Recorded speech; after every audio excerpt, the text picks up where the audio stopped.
পালবাড়ির মাটির হাঁড়ির ও বাসনপত্রের তৈরির ইতিহাস হাজার বছরের পুরনো, যা নব্য-প্রস্তর যুগ থেকে শুরু হয়েছে। তবে কুমোরের চাকা আবিষ্কারের পর এই শিল্পে এক নতুন দিগন্ত উন্মোচিত হয়েছে।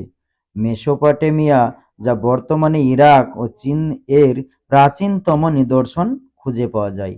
বাংলা সাহিত্যের ইতিহাসেও কুমোরের প্রভাব গভীরভাবে রয়েছে। যেমন মধ্যযুগে সাহিত্যের হাঁড়ি শব্দটি থেকে দৈনন্দিন জীবনের নানান জীবন বিষয়কে বোঝানো হয়েছে এবং বৈষ্ণব পদাবলিতেও এর ব্যবহার দেখা যায়।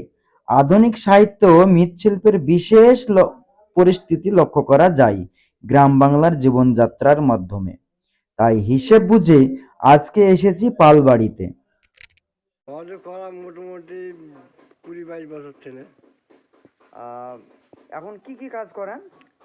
এখন কলসি হাঁড়ি, তারপর টপ, এইসব খুচরা মাল তৈরি।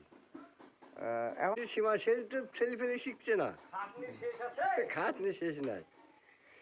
এই যে হাঁড়ি গড়লে, হাঁড়ির ওই চাকে গড়ি দিলে যখন জিনিসটা এরকম বাত হবে, তখন ওই রাত্রের কাজ, রাত 10টা-11টা ভর ওই তলাখাল লাগাতে হবে, তারপরে আবার বড় করতে হবে।